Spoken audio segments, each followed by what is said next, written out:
ये हमारी धरती इतनी हिल क्यों रही है? आए दिन रोज़ धरती पे भूकंप आता रहता है।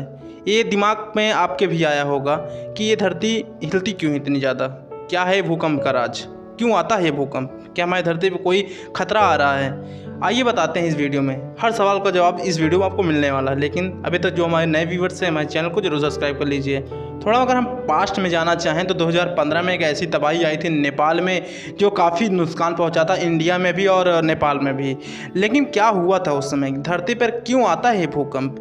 भूकंप आने की असली वजह होती है जब धरती की आंतरिक ऊर्जा बाहर आती है तो उसमें एक तरंग पैदा होती है। उसी को हम कहते हैं कि भूकंप आ रहा है या हमारी धरती हिल रही है, कांप रही है, तो उसी को हम आंतरिक ऊर्जा के एनर्जी को ही हम भूकंप का नाम देते हैं दोस्तों। लेकिन ऐसा क्यों होता है? हमारी धरती के अंदर दो टेक्टोनिक प्लेट होती हैं दोस्तों, जो आपस में टकराती रहती हैं और मुड़ जाती हैं। मुड़ने के बाद ये दोनों प्लेटें टकरा कर आपस में इतना ज़्यादा टूट जाती है कि नीचे की जो ऊर्जा होती है वो बाहर आने के लिए अपना रास्ता खोजती है। जब वही रास्ता निकल के बाहर आता है और हमारी धरती को कंपन पैदा करता है दोस्तों, उसी को हम भूकंप कहते हैं दोस्तों।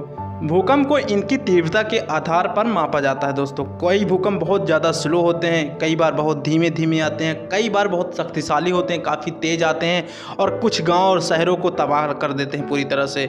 ऐसे में कुछ इंसानों को भी पूरी तरह से जख्मी कर देते हैं। तो ऐसे भूकंप आना स्वाभाविक और प्राकृतिक घटनाएँ भी हैं, और कहने का मतलब कुछ इंसानी की गलतियाँ भी हैं जो हमारे पृथ्वी पर लगातार आ रहे हैं भूकंप की वजह हैं दोस्तों।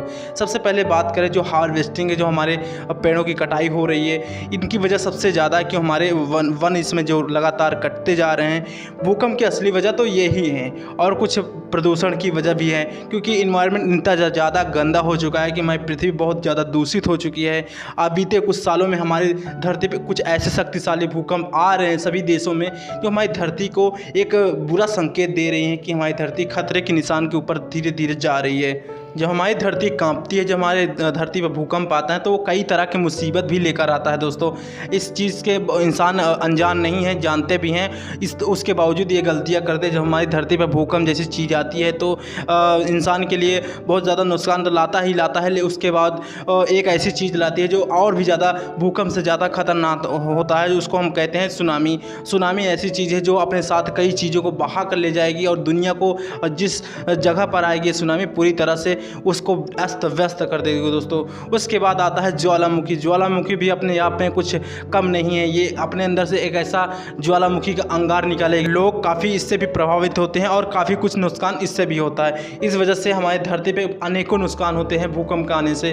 भूकंप को रोकने के लिए हमारी धरती पे बहुत कुछ सुधार होने की ज़रूरत है। अगर इसे नहीं रोका गया तो धरती विनाश की ओर बढ़ती जा रही है और एक नया संकेत दे रही है कि धरती दिन के दिन हमारी एक खाई की तरफ गिरती जा रही है दोस्तों। अब आइए जानते हैं भूकंप को कैसे मापा जाता है। भूकंप की तरंगों को मापने के लिए एक होता है यंत्र, जिसे हम रिक्टर स्केल बोलते हैं दोस्तों। ये गणितीय पैमाना है पूरी तरह से, और ये जब हमें भूकंप का आभास होता है तो हम इसका उपयोग करते हैं दोस्तों। 1 से 9 तक इसका बिंदु होता है। इस यंत्र का जो आविष्कार हुआ था 1935 में हुआ था, वो चार्ल्स रिक्टर ने किया था इसका आविष्कार, और उनके सहयोगी गुटेनबर्ग ने भी उनका काफ़ी साथ दिया था दोस्तों। एक बार हम फिर नज़र डालें अपने पीछे वीडियो पर। अगर हमारी टेक्टोनिक प्लेटें जो दो होती हैं वो आपस में टकराती हैं, उनके नीचे आंतरिक ऊर्जा निकलती है, उन्हीं को ऊर्जा को हम कहते हैं कि हमारी धरती पर भूकंप आया है। तो हमारी धरती पर भूकंप के साथ साथ कई और चीज़ें मैंने बताई कि इस पर सुनामी और वोल्केनो जैसे कुछ चीज़ें फटती हैं। तो